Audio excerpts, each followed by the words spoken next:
Good evening and welcome to your Northern Gunners Gonna Get Your podcast with myself, Lewis Roper, Tom Mason and Matthew Simkiss.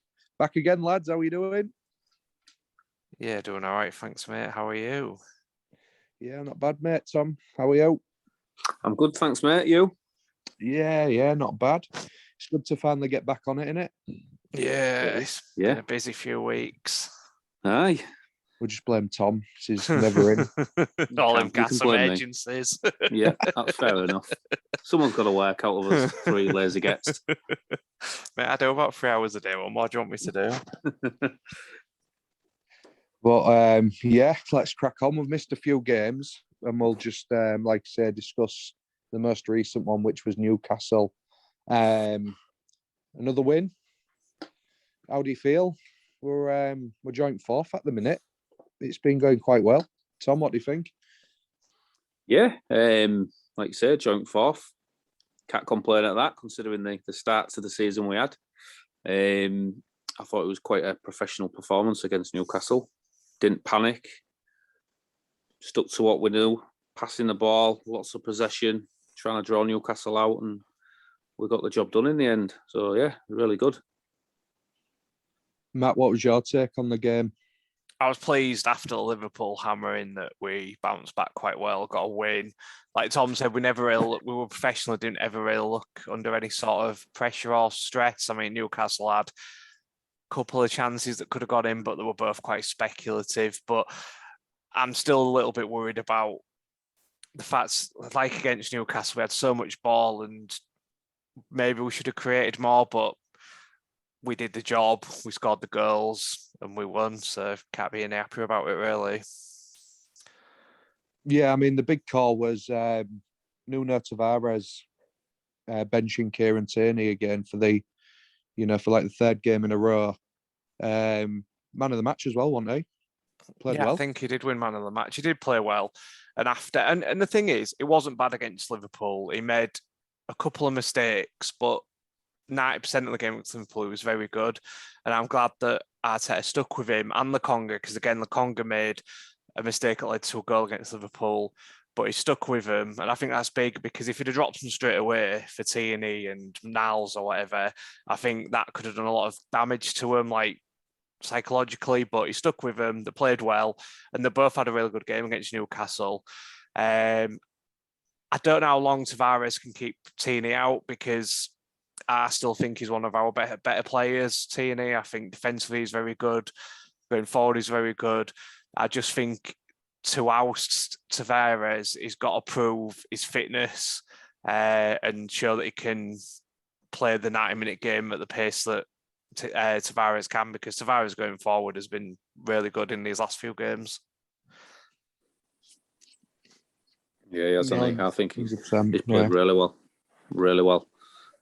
He's, I think it shows a lot of his character. Like you said, he made a few mistakes against Liverpool, and someone else on another occasion had a sort of struggle to come back from that. You know, being a young kid, settling into life in England. But I think he showed a lot of character to put the performance he did in against Newcastle on Saturday. I think he offers more than Tierney going forward, a lot more. I think he gives us another dimension to our attack. I really do. I think Tierney's good, he's solid, but I think Tavares, he reminds me more of a Wenger type of player, do you know? Someone who can burst through the lines of, opposition defence and create something out of nothing. I think Andrea Santos. Yeah. Well, to be fair, no. It's a lot better than Andrea Santos. I think Tierney will struggle to get back in. I do. Yeah, I think it depends what you want from a game, because I think defensively Tierney wins every day, but you are right going forward. I mean, his crossing's been good, his dribbling the ball's been good, and he's got involved in he's been involved with a lot of goals, Tavares, to be fair, since he's been in. So going forward, he does give us a lot of options. And he ain't afraid to shoot either, is he? Which is a good thing. Yeah, which we saw against Newcastle, and so did Rose Head. 40 yards. He loves it, doesn't he? No. Yeah. I mean, the thing is, we should probably just be pleased that for the first time in a long time, we've got two really, really good players in one position, and we have got that problem because it's been a long time since we've had to think who's our first choice, whatever. And the fact that we've got two players that could quite easily come in and not be noticed, the difference, I think we should just be pleased with that. Yeah, I mean, we'll start with, I mean, like I say, we talked about Tavares and he did set up the first goal, but let's rewind a little bit and go to a big miss with Aubameyang. How the fuck did he miss that? Well, and I am going to swear on that because I could have tapped that in. It was almost harder to hit miss the outside of the post like he did than just to tap it in. And that's worrying because go back a year and a half and Aubameyang was ruthless. He finished everything, and now he wasted a couple of decent chances against Liverpool. He's wasted chances before that, and that miss, it's worrying. For me, it means we need to replace or get new strikers in because we're paying him a lot of money and he's not delivering what we pay him for. I agree. I just think Aubameyang of old, even if he was going through a bad period, he'd have had the confidence. He just seems, I don't know, something's changed in him where he used to be not arrogant, but super confident, didn't he? No matter what he was going through, if he'd not scored for a few games, you could always guarantee if he did get a chance, he'd bury it. Now I'm thinking, he ain't going to score. And the fact he's not scoring, he don't really offer a lot else. He don't bring other people into the game. All right, he presses okay, but anyone could do that. And for £300,000 a week, you need your captain and your main, forward to be doing his job and putting the ball in the net.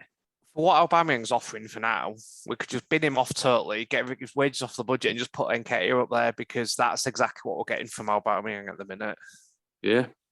But it's a tough one, isn't it? Because Arteta won't want to drop him because if he is low on confidence, you're going to crush his confidence even more. He's the captain and he's probably got a lot of sway in the changing room, especially with the younger lads. So he won't want to drop him, but I think it's affecting us. Yeah, it's costing us, isn't it? I think it is because if he, on Thursday night, we won't get. I don't think we're going to get 10 chances against United. We're maybe going to get 2 or 3 good chances. And if they fall to Aubameyang, I am confident he's going to put them away. I mean, does anyone think maybe the captaincy is too much for him? Is it weighing on his shoulders too much? Is he concentrating more on that than what he's there to do? Or because I'm not a big fan of strikers being captains, if I'm honest. I always think it should be goalkeeper, centre back, a push centre mid, but never a striker. No, I can't remember when he was made captain. Did his form 10 then, or was it before then or after then? I can't actually remember. Was he captain for the FA Cup final we won? I think he was, wasn't he? I thought it was Louise. I can't remember. I can't remember when he was made captain. I don't know whether it coincided with him getting a new contract, which was obviously after the FA Cup, or whether it was before that. No, it was when Xhaka got dropped. Yeah, it was when Xhaka got dropped. When was that? So he was captain for the FA Cup then, wasn't he? Yeah, definitely, because Emery was still in charge when Xhaka got dropped. Yeah, it was. So because we'd stopped doing that rotating 5 captain stuff by then, haven't we? When Arteta came in, yeah. What a load of bollocks that was. Yeah, let's get Ozil as captain. Get Bellerin as captain. See, I think old Bellerin would have been a good captain, but not where he was at the time. No, but whatever, like I say, with Aubameyang, something's not right. It could be that he has hit that point in his career where he is just going to be in decline now. He's 32. You can't play at the highest level forever, and maybe he's just going to, hit Well, I that think point he's where lost his pace a little bit, personally. Yeah, and that's his strength, though, isn't it? To be fair. Because I did notice, especially against Liverpool, he even struggled to outpace Matip and stuff like that. And fair enough, Van Dijk's a great defender, but I wouldn't say he shouldn't be keeping up with Aubameyang in the sprint race, and he was. Yeah, in the Premier League, he could go to Italy and probably still do a really good job. But in the Premier League, the speed of the game, the speed of the defenders, he needs that. He needs to be, super sharp and back to how he used to be. But I don't think he ain't going to come back now. He's only ever going at the age he's at. He's only ever going to go downhill now, I think. Yeah. Well, I mean, another person that played really well with Tavares was Saka, who got the opening goal as well. He hasn't really played well the past few weeks, I don't think, personally. I think he looks a bit tired, but took his goal well and looks quite happy about it. Yeah, I think in general his performance was much better than it has been in recent weeks. I mean, he looked a lot hungrier for the ball. He was available more. He was taking players on. I mean, there was a couple of times when he beat Newcastle players on the edge and in the box, and he just did it with ease, looked just totally natural. So, yeah, I think he had a really good game, and his finish was brilliant. Yeah, it was. He seemed to be getting a lot more joy as well. He once sort of pigeonholed on the right hand side, was he? He was moving right across the front of the front three. Obviously, that's when he scored his goal because he was combining with Smith Rowe on the left, wasn't he? Yeah. And Tavares. So yeah, it looks like he's been given a bit more of a free role, which should be good. I think that's good in general because I think one sort of negative about this Arteta regime, I suppose, is that it almost looks too planned out. It's almost like everything's got to be, I don't know if perfect's the word, but players sometimes look scared to deviate from the game plan, and like everything's got to be regimented and everything's got to be done to what they're doing training. Whereas against Newcastle, it's a bit more fluid and like they had a bit more room to breathe. Yeah, I agree. Yeah. No, 100%. And I think going into the second goal as well, I just think we controlled the game. I didn't think Newcastle played that well, to be honest. I mean, there was that one good save from Ramsdale off Shelby. But apart from that, it just looked like a more routine, comfortable win. Yeah, which the game should have been. So if you look at how the game was played and the result, it was a perfect weekend because I never felt for a second that us winning or us, I never felt like for a second we'd get beat. And I always thought once we scored the first, I never saw that being under threat. And I think that's what you need to do against teams that are, well, I suppose fighting relegation or down at the bottom. When you're looking to finish 5th, 6th, 4th, whatever, you need to be beating them teams convincingly. And I think we did do that, even though we maybe didn't create as much as we could have done. And it was good to see Martinelli get his goal, wasn't it? I mean, what a ball from Tomiyasu and what a finish, to be fair. Yeah.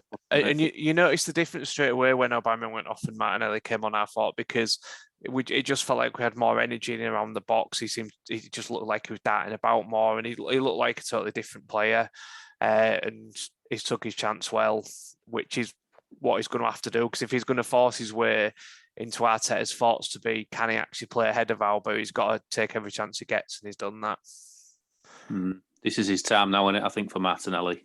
Yeah, I think with the African Cup of Nations coming up, I think he's going to get a run of games, and if he can hit the ground running, take his chances, play well, he could potentially force Aubameyang out of the team. I think it could be a case that if he plays well, Aubameyang, like you say, might not get back in after the African Nations. If Martinelli plays a blinder for the time that he's out, it's going to be a difficult choice for Arteta to make.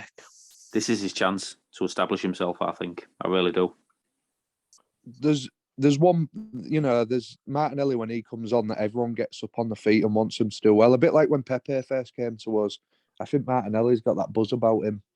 I think he's brilliant, really good player. I just think he needs to maybe even have a loan if he doesn't get game time, or like I say, just needs a run of games, I think. But he even said in his post-match interview that he's happy to play 5, 10, 15 minutes. He's going to give it his all, which is good to hear, really.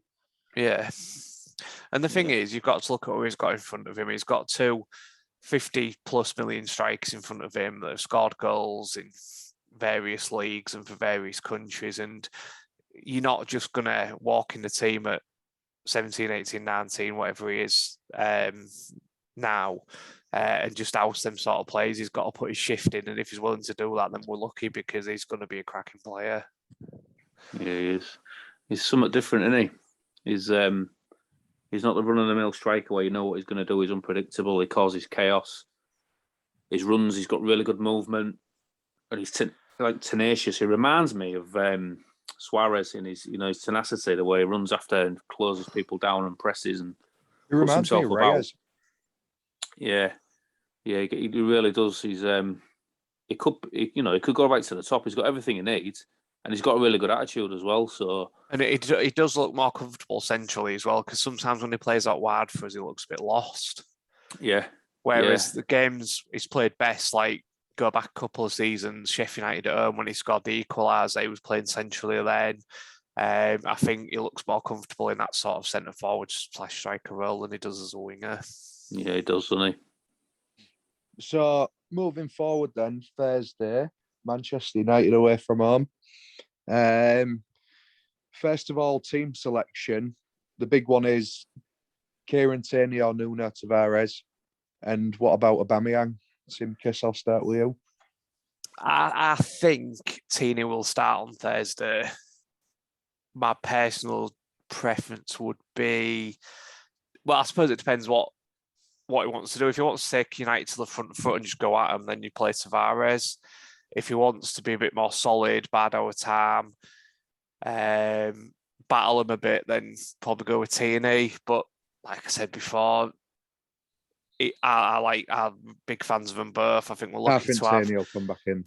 Yeah, I think there's got to be a point where he brings him back in, because, like I said earlier, I'm glad he didn't take Tavares out for Newcastle, because it might have affected him mentally. At what point does constantly being left out of the team start to affect Tierney? So yeah, I think he will play, and I think he will go with Auba, just because he's the captain. We pay him so much money, and the reason we pay him so much money is probably because Arteta chose to. So I think he's going to try throw the dice again. But I think we might see Martinelli even earlier if Auba ain't working out. Who do you think he'll play in centre mid? Do you reckon he'll go with Lokonga and Partey again, or do you reckon he'll play Maitland's and Partey? Lokonga, I think. Yeah, I think he'll stick to the same team. I think he will stick to the same team. I personally would drop Aubameyang for Martinelli, and I would probably bring in Lacazette instead of Odegaard. Odegaard's been a strange one, hasn't he, since he's come in? He hadn't, like when last season, he offered something different, but I don't know, he just seems a bit, I don't know, like lost.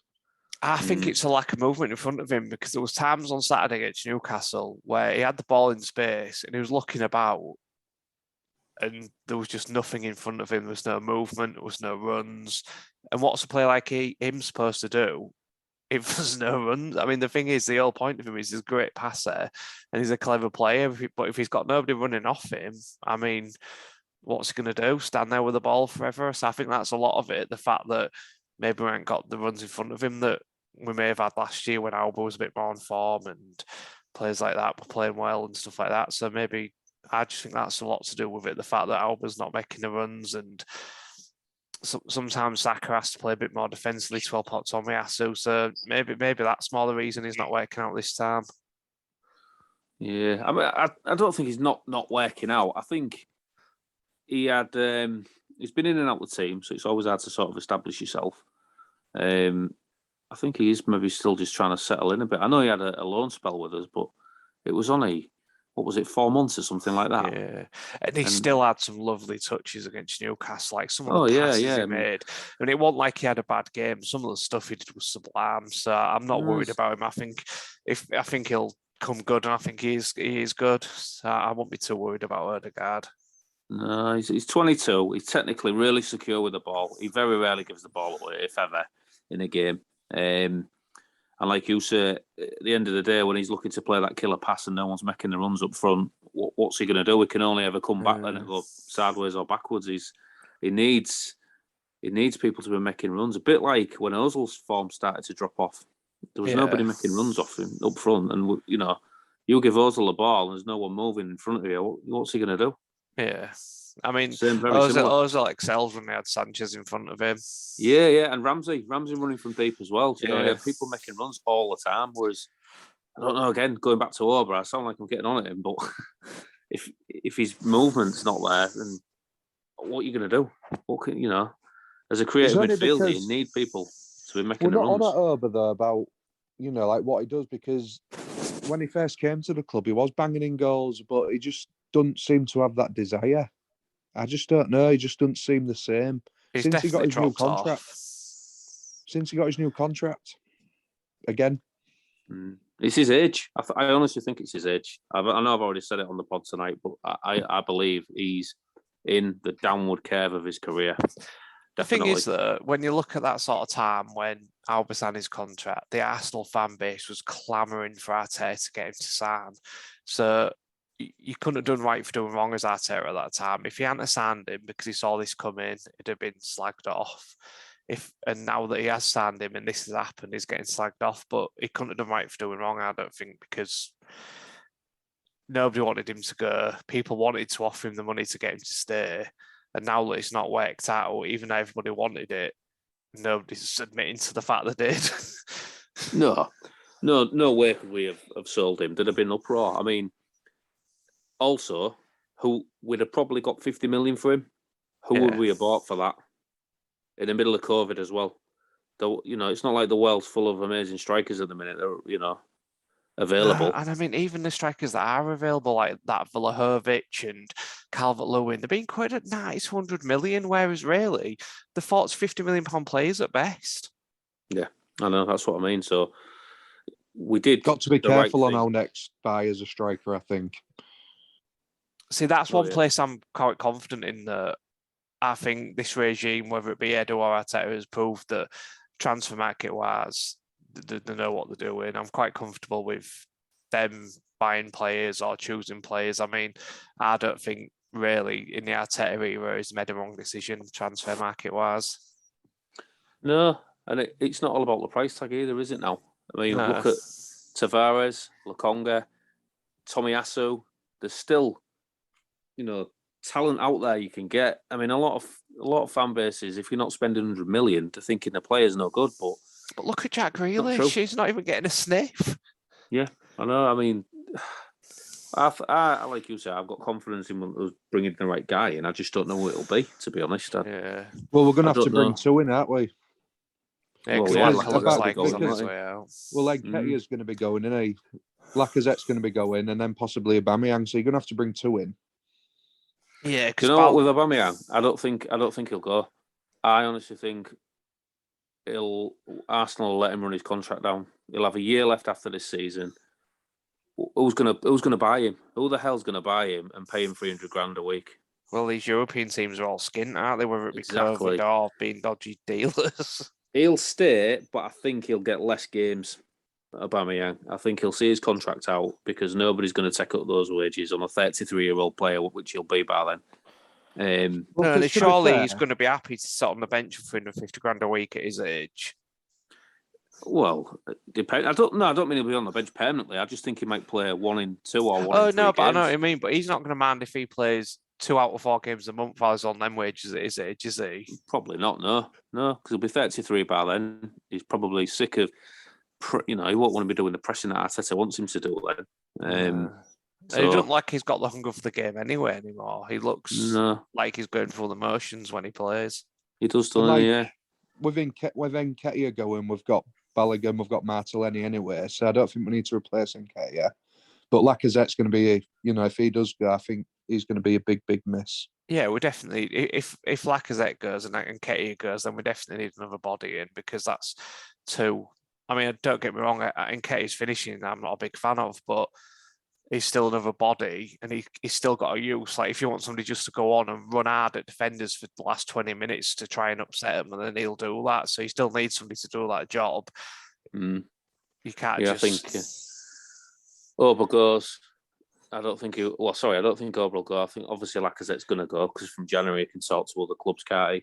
I think Pepe will keep him till the end of the season. Yeah, I think it would be daft not to. Why wouldn't you? Yeah. I mean, we're paying him 10 of the season. Just use him while you've got him. Yeah, and then he'll be gone for free. And then I think we'll sell Pepe. Yeah, I think we'll call Tam Pepe unless he manages to somehow get back in the team and has a plan. I can't see it, mate. Can't see it. Yeah, but you never know who's going to get injured or. I mean, he's off to African Cup of Nations as well, so he's out. He's not going to be in the team the whole of January, so you're looking at February, and then you've got 4 months left of the season, then that's it. Yeah, I mean the thing is, when Pepe is good, he's very, very good, but he's so average all the time. And recently, he looks half a player when we signed him. He looks scared to take people on. He doesn't look like he's got a clue what he's doing with his feet. Something's happened to him, and maybe it's been a wrong move for him, and it's time for him to move on. And to be fair, if Sterling's linked, I think he could do a job in Italy, Germany, anywhere where it's a slightly less hectic pace in the Premier League. Like you said, Lewis and Sterling. If we're linked with people like Sterling and Calvert-Lewin, I mean, I'm all for it. Well, why wouldn't you? I mean, if we could get Sterling in if we could move Pepe out and get Sterling in, that's a massive upgrade, isn't it? Yeah, I mean, don't get me wrong. Sterling's not the perfect player, but he's a winner. He scores important goals and he knows how to win games. So why wouldn't you get him in? Yeah, I don't fancy Calvert-Lewin. I don't know. He's had. Do you know what I'd really like? I'm going to put it out there. Ivan Toney. I'd really like him. I don't think he's good enough. Yeah, these players that we're getting linked with, they've done it for like half a season here and there. Do you know? I think he'd be very good. My worry about Lewin is how often he's injured. Yeah, that's what I mean. He's for a young kid, he's injured a lot. His goal scoring record isn't amazing. He dresses in. He had a good season last year. I've heard we've been linked with Richarlison as well. What do you feel about that? No, definitely not. No, he's Ted. It is Ted. That's what I thought, but there's been a link. No, but if we didn't go for an English striker, I'd like that Valavic or whatever his name is, but I don't think we'd get him. But again, he's only done well for a little bit for a mid-table Serie A team. Oh, that Isaac. Again, from Sociedad, is it? Yeah. There ain't that many great strikers out there. Who else is there to get there, Simkis? That Luka Jovic maybe from Real Madrid. We're not going to get like a Benzema or an Mbappe or out like that. No, but there must be other young alternatives. Look at Tavares. I mean, there must be players out there that a scouting network like ours can uncover. I mean, Jonathan David at Lille, he's class. Have a look at him. Yeah, Jonathan David. Yeah, but he needs just another pace merchant like Pepe. There's that. Is it Oshiman who plays for Napoli? Yeah, he looks alright, doesn't he? Yeah, he's young, he's quick, he's direct, he scores goals. I think we need another Giroud type striker, like a big unit. That's why I think Tony would be good. So that's why I think Cameron Lowe would be good, because he's good in the air, he's strong, and he's not that slow either. He's quicker than Giroud ever was. I think he needs someone playing off him though. Yeah, probably. Like, because he's more of a Lacazette than Aubameyang, isn't he? Yeah. Depends what Arteta wants to do. If he wants to do what Pep did, and maybe sort of go away from that out and out forward and have a bit more of a link man creative, then someone like a Giroud would be great for that. But if he wants an out and out forward, then I don't know who he'd go for. No, there ain't that many around. No. There ain't that many great strikers around, is there? If you think about it. No, there ain't. We could activate Haaland's release clause for 65 mil. Why not give it a try? I mean, what have we got to lose? You might as well just activate it. Well, yeah, you could have the conversation with him, couldn't you? And see, at the end of the day, he seems to me like the type of player that wants to play like because of football as opposed to money, or because he could have gone anywhere. And he's not going to be on the money at Dortmund that he could be on at Madrid or Bayern or wherever. He's heavily linked to Manure there now, isn't he? Yeah, I think with Arsenal, what we traditionally do, we tend to go for the people that are, I wouldn't say top bracket, but maybe the level below, and hope to bring them through a bit more, and upgrade them to the top end. Wenger was good at that, though. I mean, even look at Henry, because before we signed Henry, it was an average French left winger, wasn't he? Well, even Giroud. I mean, he was playing for Montpellier, for God's sake. Yeah. Look at him now. The player the career he's had. Well, yeah, he's won everything, can he? Yeah, I loved him. He was a good player. Yeah, I think we'll go for someone like that. Just totally out the blue. Maybe scoring 20 goals in France. No one's really linked with it. Arsenal sign him for 30 million. Because I'd rather pay bigger for Sterling and then get a less known striker in personally. Well, yeah, because if you've got midfielders and wingers that can score, you can sort of because Sterling scores a lot, doesn't he? I mean, really, from his position, he scores a lot of goals. Yeah, he does, yeah. Similar to Mane, I suppose. But then I suppose look at Liverpool, the most prolific strike force in the country. They don't really have an out-and-out striker, do they? No, they play with a false nine. Yeah, they do. Firmino, and then they've just got Mane and Salah alongside. So that's maybe the future of the way we'll probably go with Smith Rowe, Saka, and someone in the number 9 position. It's mad, but so Manure away on Thursday. New manager in for them. He ain't going to be in the dugout there. No, he's not in time, is he? So it'll be Mikel Carrick again. Mikel Carrick away at Old Trafford. Tough place to go, really. They got a good point against Chelsea, but it's tough one to call this I one. think under Carrick, they'll play very similar against Chelsea, where they'll play very well. It's at home, though, isn't it? But I think they'll go very defensively, not want to lose, and it'll be up to us to break them down. So I'm going to go for 1-1 draw. Yeah, I think 1-1, definitely. I mean, United, to be fair, they're crap, aren't they? I know, yeah. But they have got match winners. Yeah, they have got match winners. They've got Ronaldo, they've got Bruno, they've got a good keeper. Cavani, Yeah, they've got a couple of match winners there. All we've got to do is switch off, and they'll score. So we've got to be careful. But I do think they'll sit back and allow us to have the ball in front of their box, and if we can break them down, then I think it'll be a draw. But I could easily see 2-0 Arsenal, 2-0 United. It's just going to be one of them games. I'll tell you what we do need.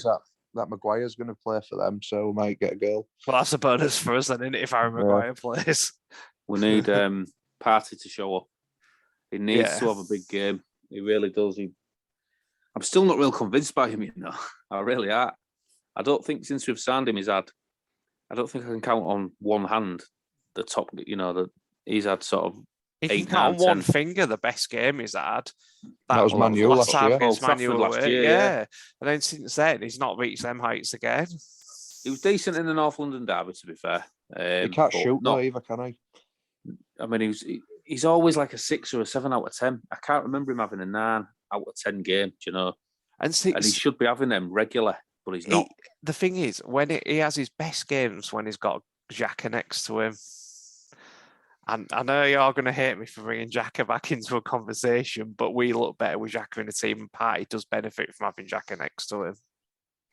Yeah, I think he does, but he did play alongside him a lot, and he still hasn't produced what a lot of Arsenal fans hoped he would.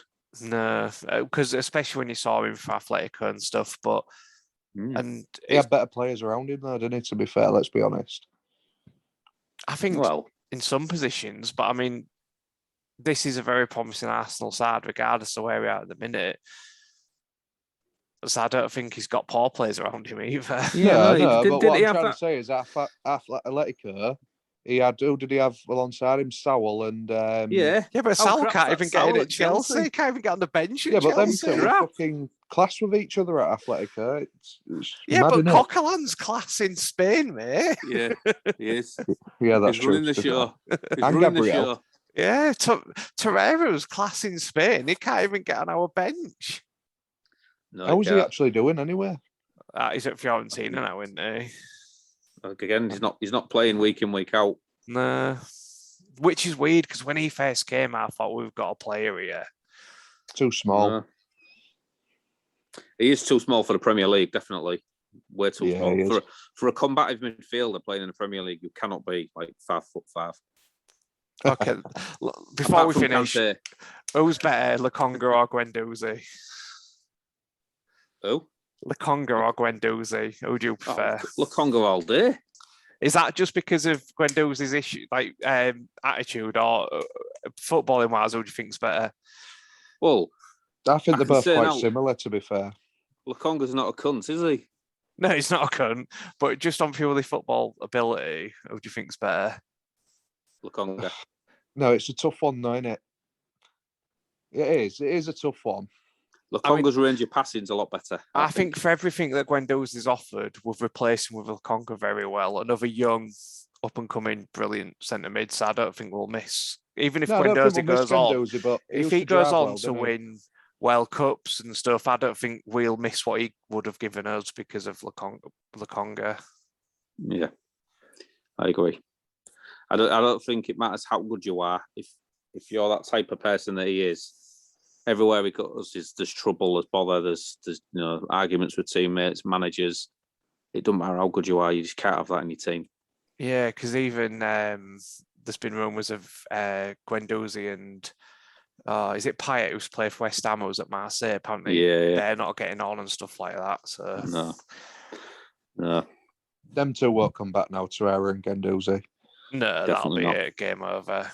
The thing is, no matter what people think of Arteta, he's been very good at weeding out the bad eggs and getting a united dressing room, because you can see that even when we're out west under Arteta, the dressing room and players look like a unit, which you couldn't have said that before. And don't you think as well, Matt, even when we was getting beat to Liverpool, how different our fans was? Yeah, they were very, very upbeat even in defeat, and I think what's testament is the fact that we did come back against Newcastle and get a convincing win.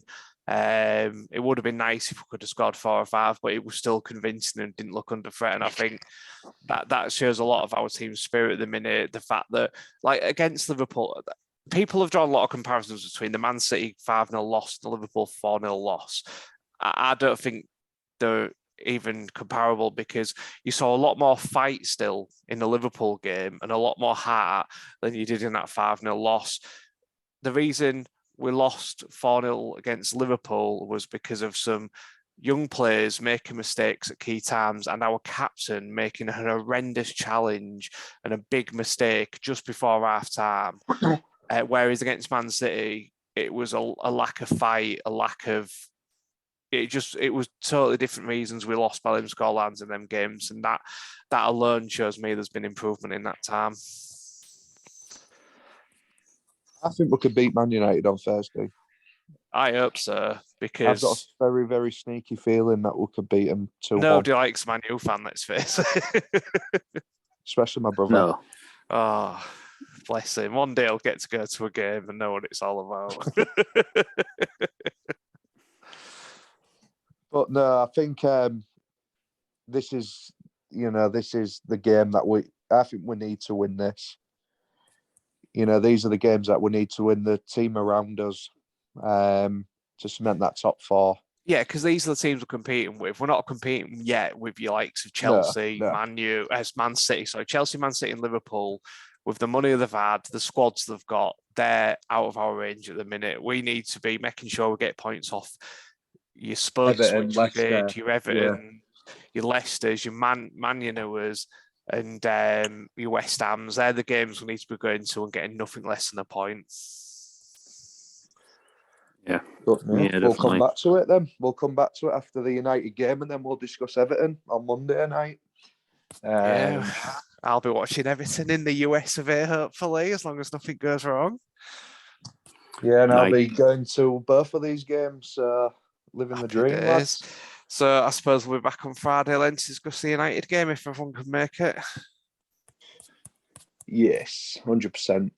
Right then. But thank you, guys. It's good to be back. Yeah, good to speak again. Catch you. Been good.